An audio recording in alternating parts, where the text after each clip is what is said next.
Hello, everybody. Welcome to Pearls of Wisdom. Today we have again all the crew together with Suchada and Navasit, and we're going to talk about soulmates.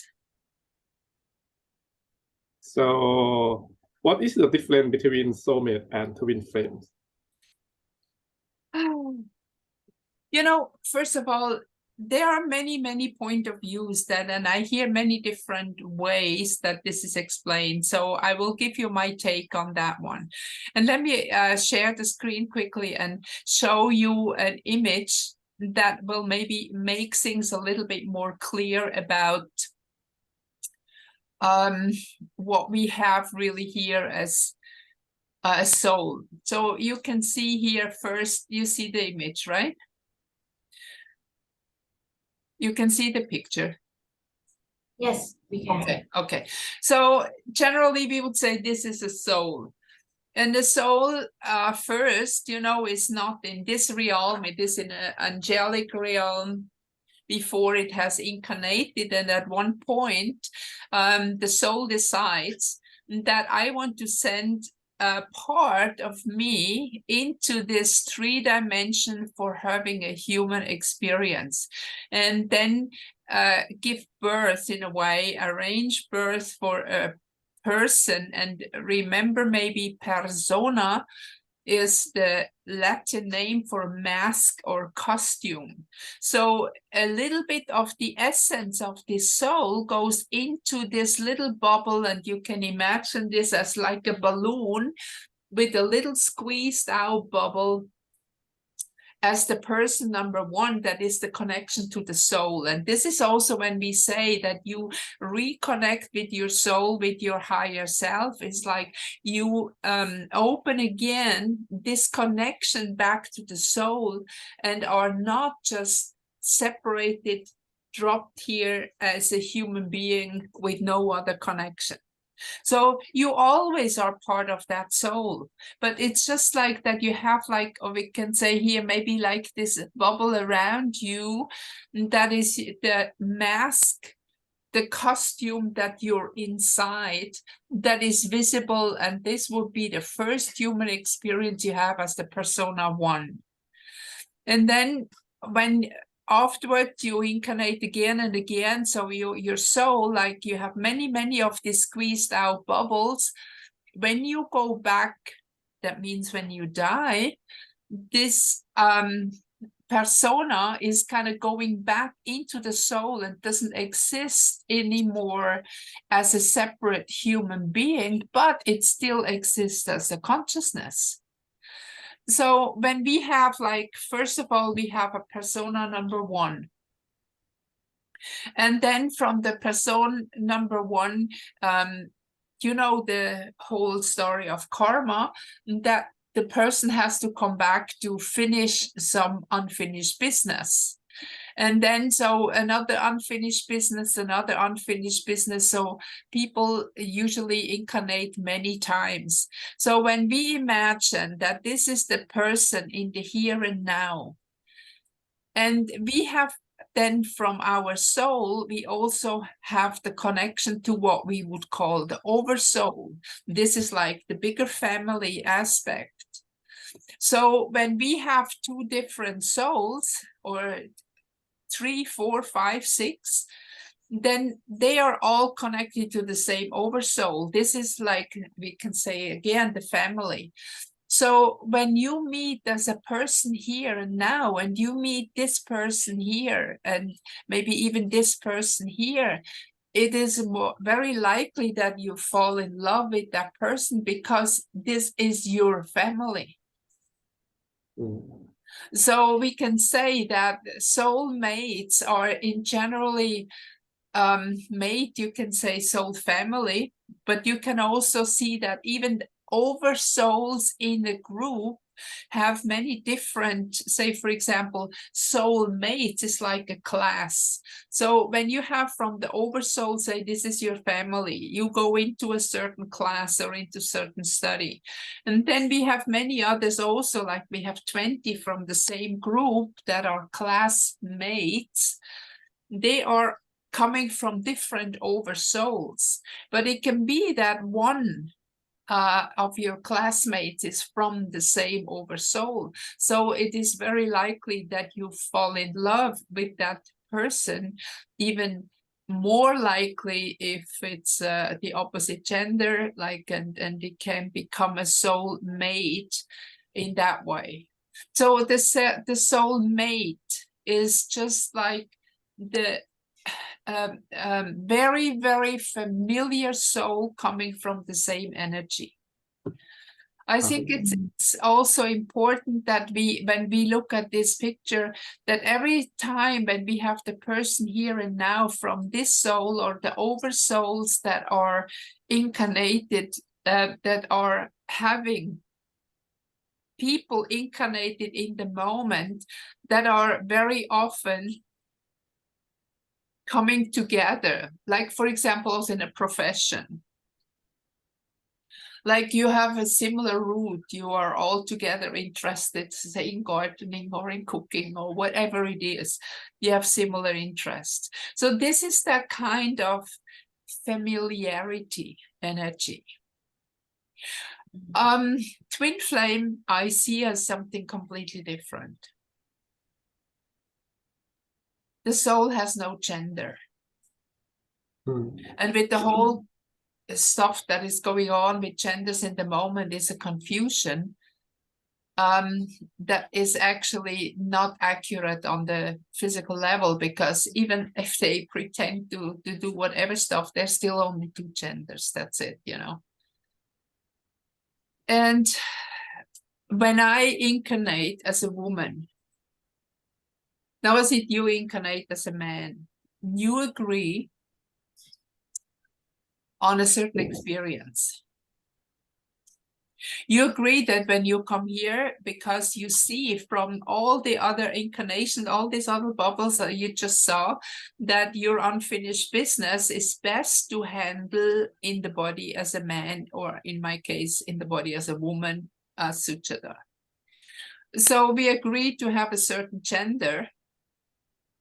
And when I am coming here in my physical body, in a gender, the other part of me, which is male, is not incarnated. So for my understanding, the twin flame, the soul flame or twin flame or whatever name they give it, is nothing else than the part of me that is not incarnated. So I do not believe that we meet a twin flame outside of us, because this is that part of me that is not incarnated. And my goal as a human being, no matter what gender I have, is to balance at the end the yin and the yang within me, to integrate the male and the female into a perfect balance, which is on the level of the soul, emotion, mental, and spiritual. But my physical body will always remain as long as I'm in this body in a certain gender. And you know, even what's going on with the whole gender changing, whatever, you know, this is all kind of illusionary, because for example, if you look at the x-ray of certain bones, a woman and a man is not the same. That's it. And you can even cut off parts or add parts or whatever. It will never be that your structure, your muscles and whatever is different. So even if you pretend to be the other gender, you're not.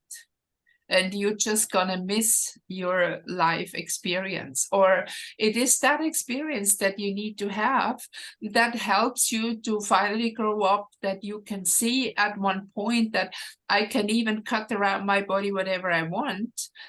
I'm still who I am. So there is a lesson in that. And obviously today a lot of people need that lesson. I don't understand why, but I'm a complete different generation.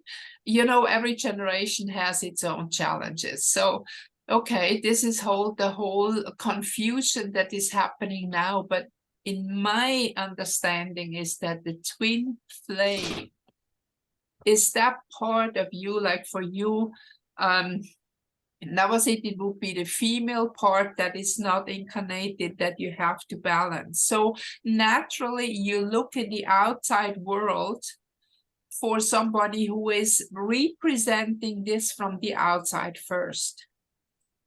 And then the more that you can approach each other, understand each other, like Suchada, you the male part, and Navasit, you the female part, the more you can kind of bring that within you into realization. Does that make any sense? So twin flame is not another soul, but it's just us. Yes. So it's just, you know, when I look back, let me share that picture one more time and quickly explain from here. When I had many different incarnations, like when I'm here now, the person here, this one, and this one, I'm female. Then maybe this one and this one and this one were male. I do have the experience as a male. Every one of us have. We don't have only experiences as a male or a female, but the oversoul does not. The oversoul and the soul itself are never incarnated. So the soul has much more of the experience of male and female because it's the next connection is really tied the skin to skin, more or less soul and a person that is very connected. But the oversoul, for example, is further away from this experience. So the more incarnation we have, the more we can really understand what it is the difference to being a man or to being a woman. And when I'm here now a woman, then the male part of me is still kind of within the soul. But when I come back into the soul, I'm whole.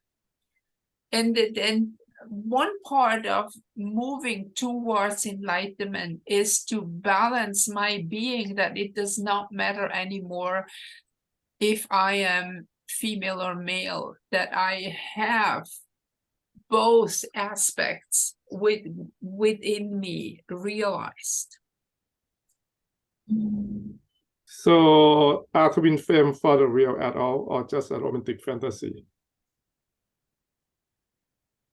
You know, when we talk about twin flame, I think it's, yeah, you can say it's a fantasy in a way, but not soulmate. You know, now we go to soulmate.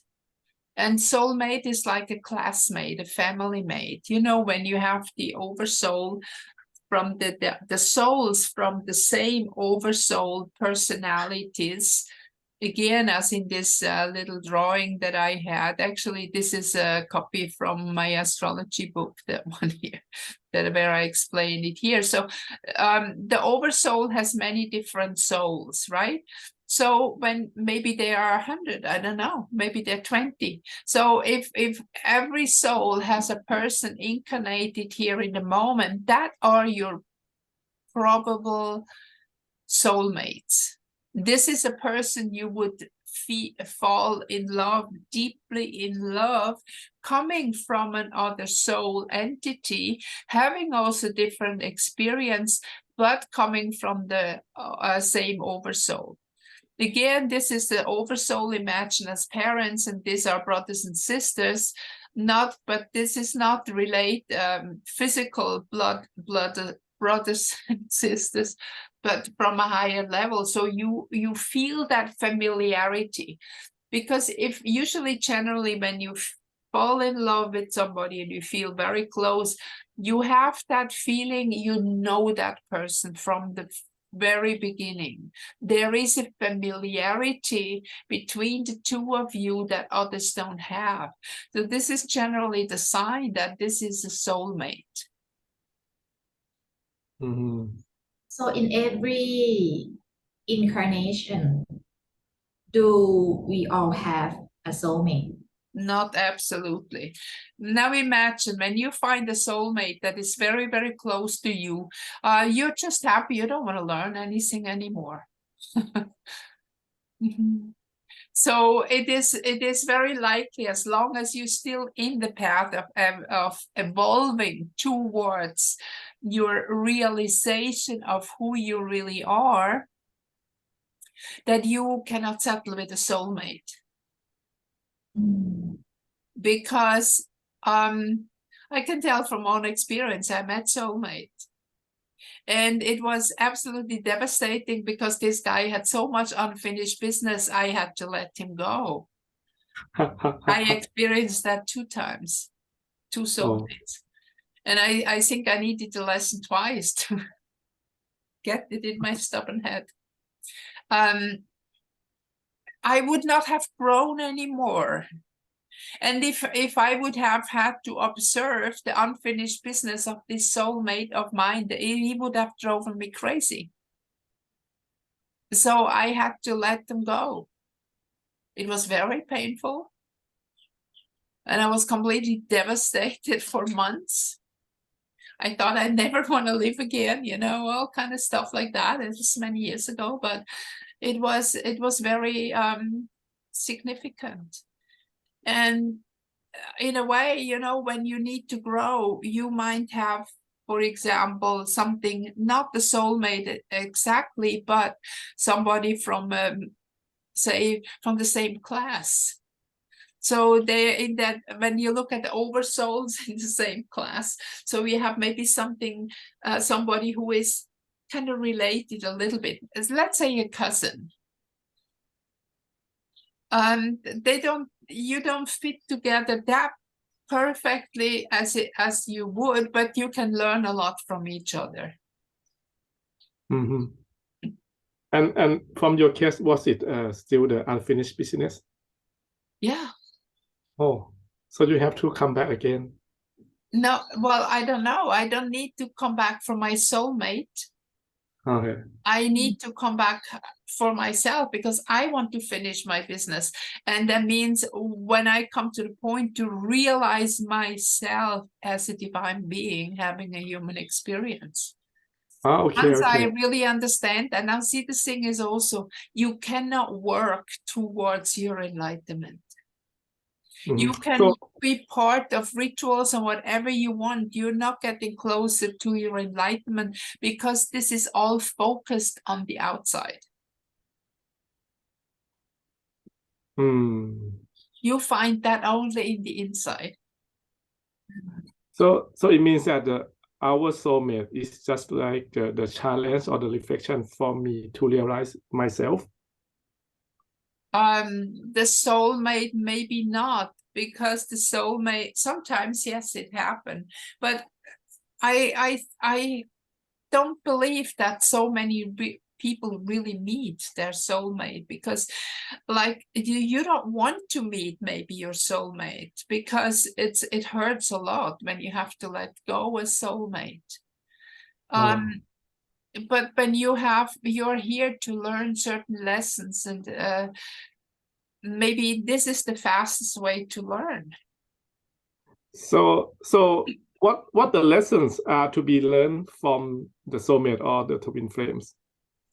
Yeah, well, as I said, we can get the twin flame away, because the only lesson we can learn from the twin flame is when we are aligned with our self, to help to balance the yin and yang, the male and the female part. So the twin flame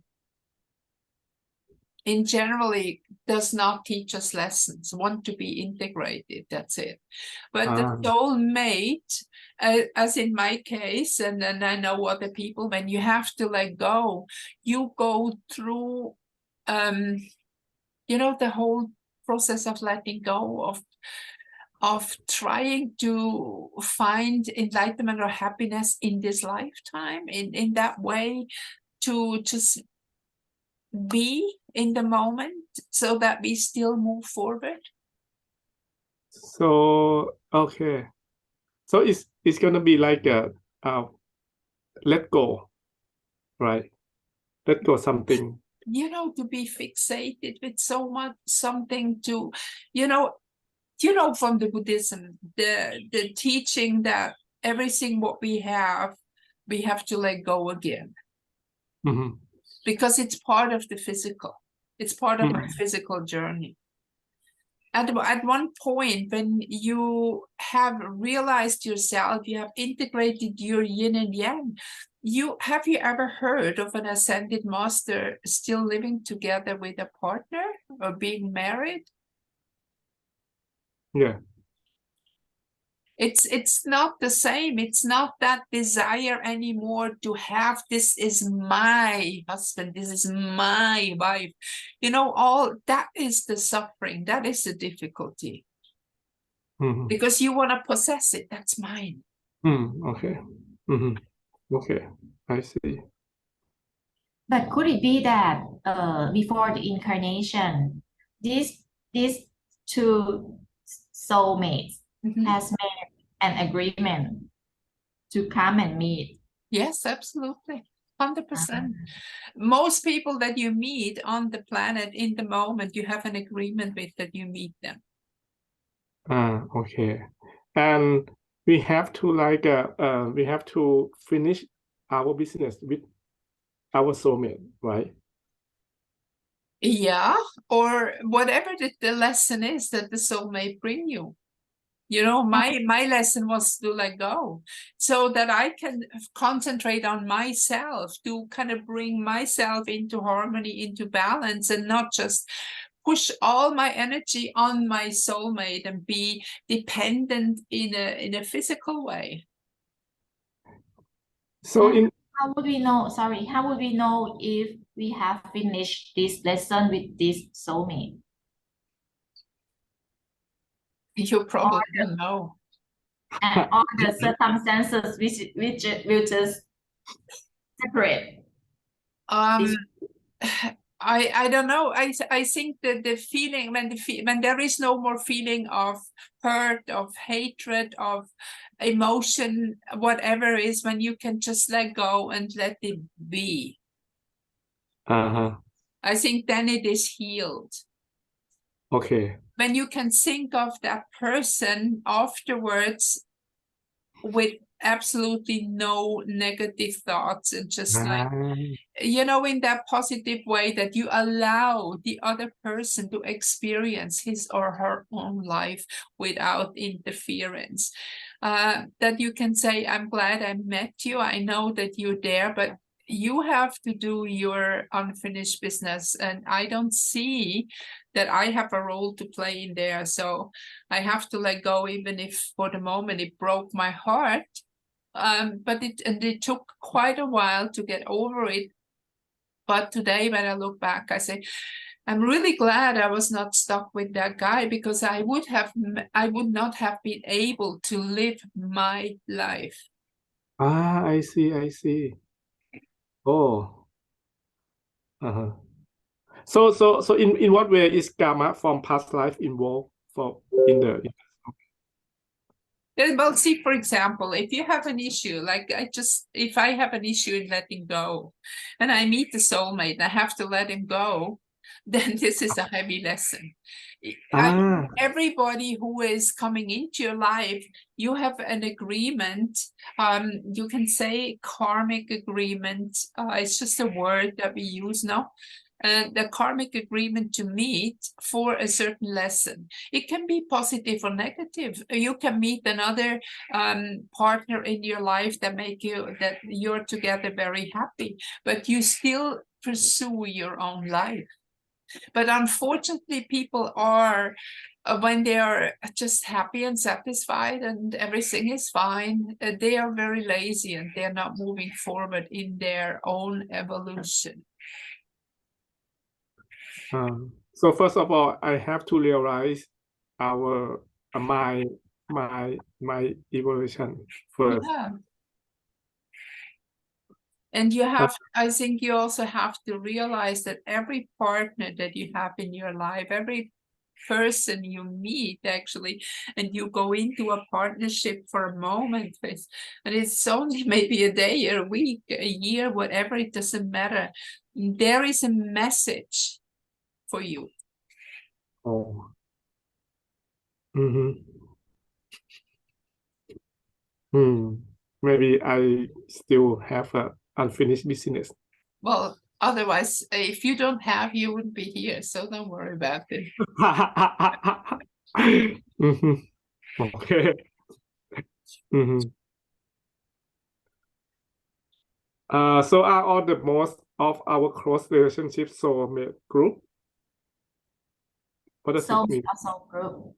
Soulmate or soul group. What does it mean? Wait a second, what was that? Are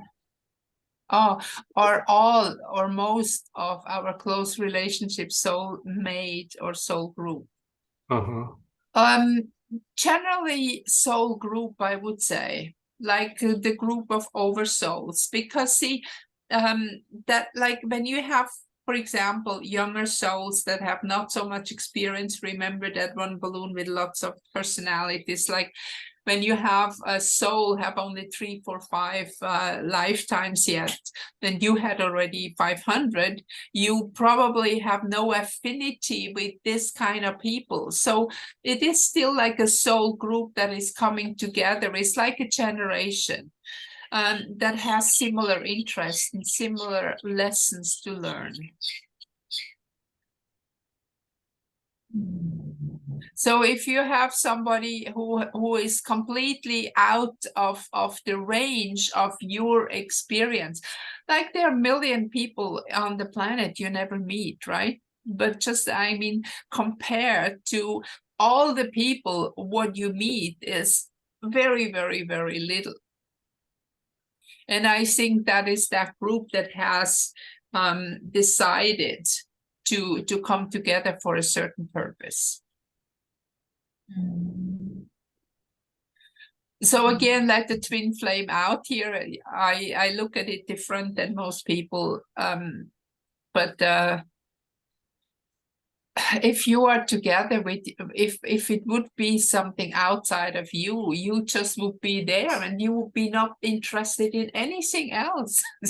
Just being there with your twin flame, as they call it. Some people I heard introducing themselves, I'm a twin flame. So I really don't know what that means. Me too. Yeah. Flame. I have a twin flame. Yes, absolutely.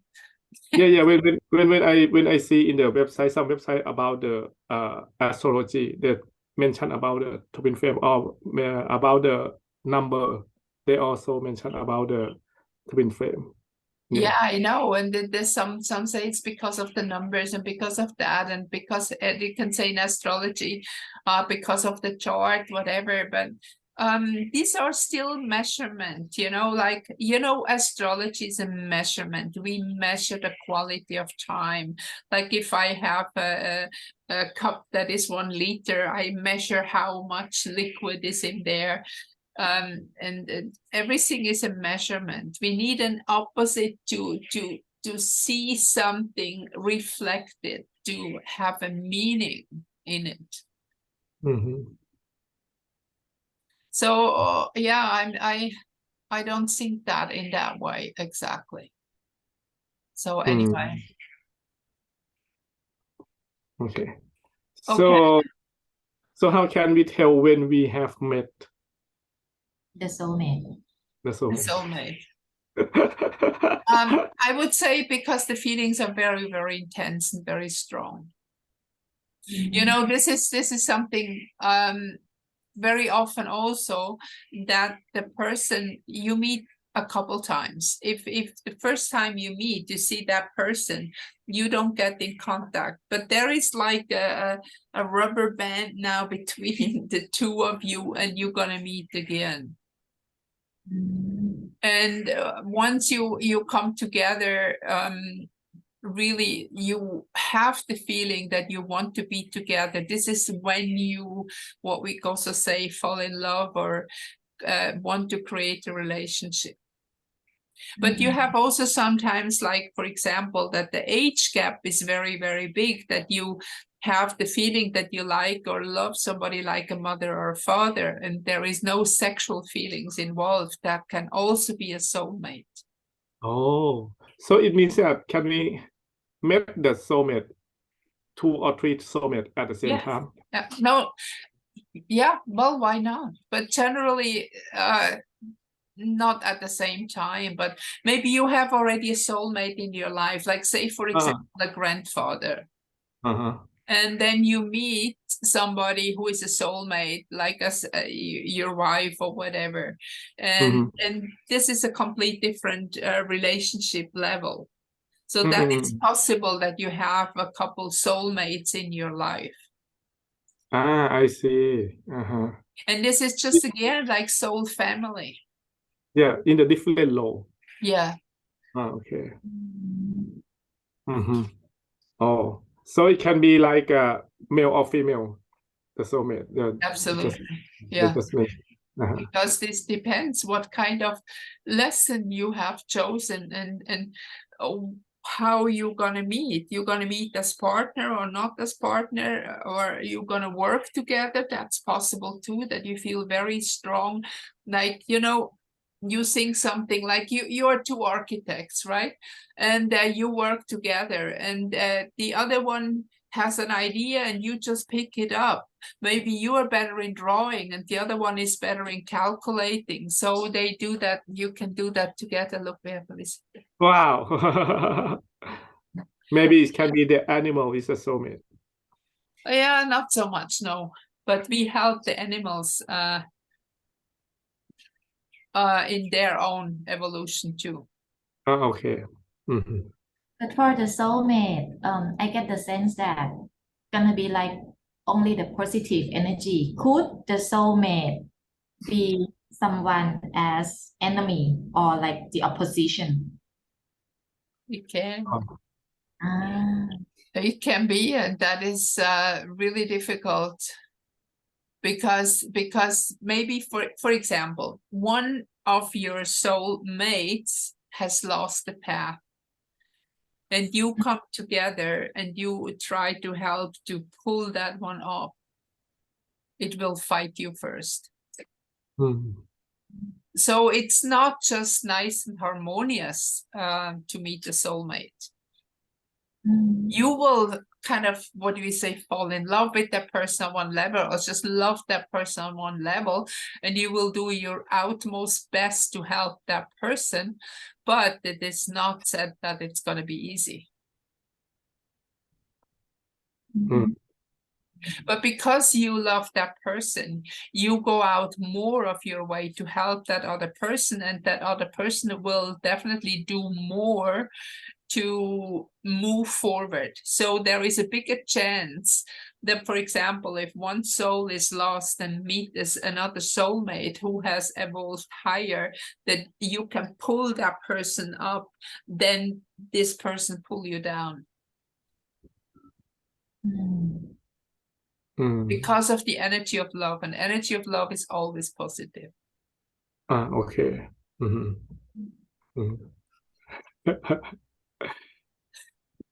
So how are a family contacts involved, and what is their role?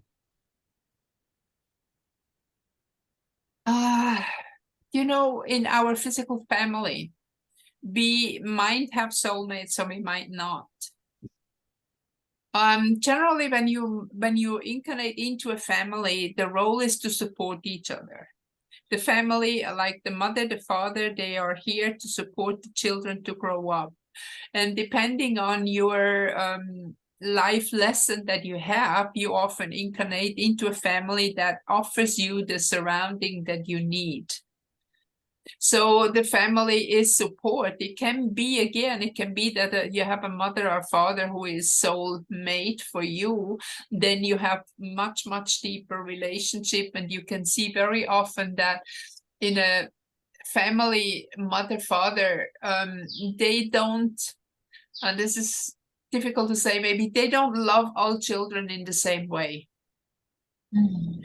And this is because, for example, one of the children might be very closer, like with the oversoul, much closer to my energy field, then I take in another child that is not from my own soul family, but I want to give that child a chance for something that to grow up, to learn something it didn't have. And so this is very often a difficult situation of parents, that I just like one of my children more than the other.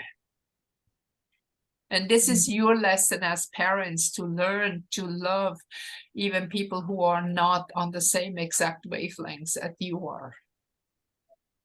But in any case, it always, the main topic is about support.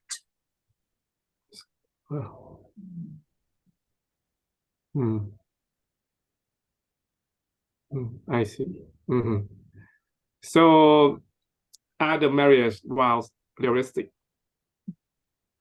Well, marriage vows are made by humans.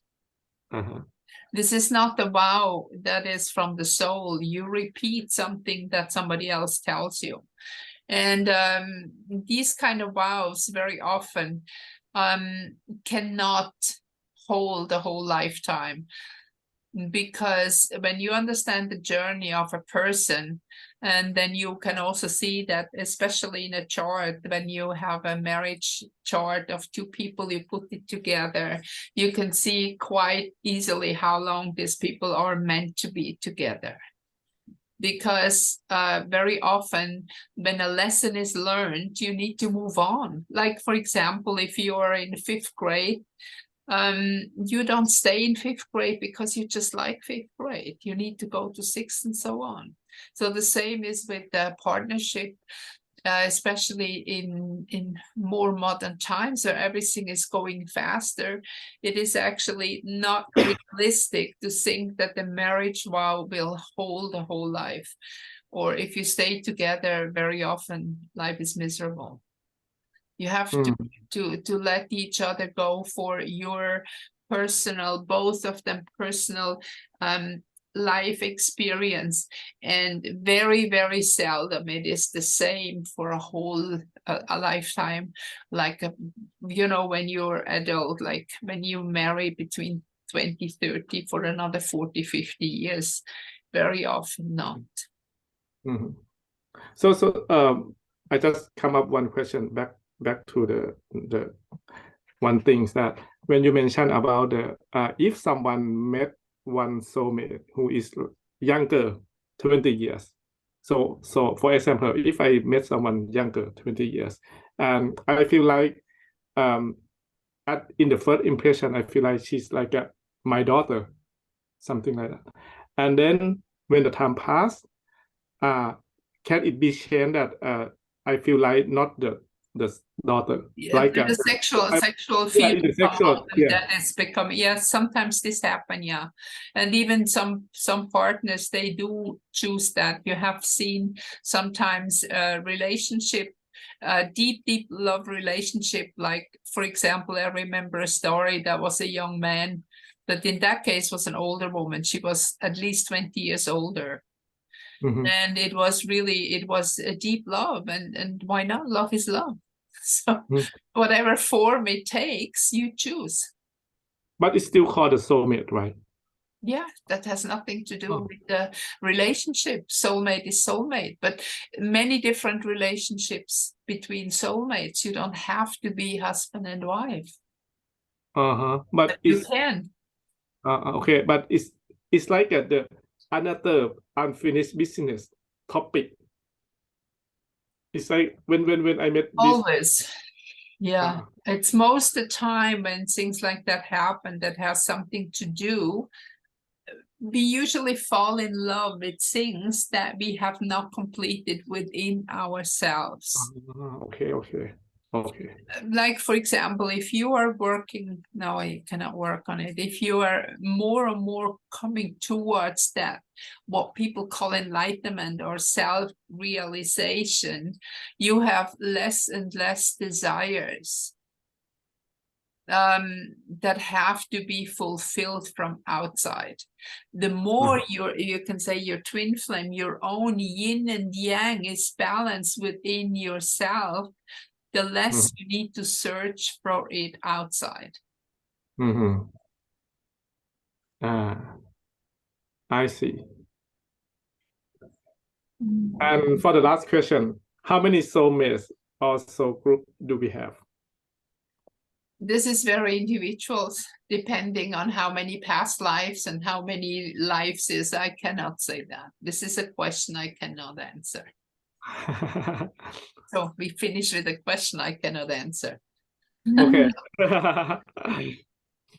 It depends also a little bit how old your soul is, because how long that you incarnate on that planet, the longer you're here, the more soulmates are around with similar experiences. But how many, we cannot say. Okay. But we can say the twin flame, that is definitely one. But as I see it, it's not outside of us, it's inside. Okay. Okay, very good. Thank you for the questions. And hello to Marco in Czechoslovakia, because they come from him. I hope that helps a bit and maybe brings a little bit closer understanding. And we'll talk again soon. Okay, thank you. Bye, everybody, for now. If you like the video, please give us a thumbs up.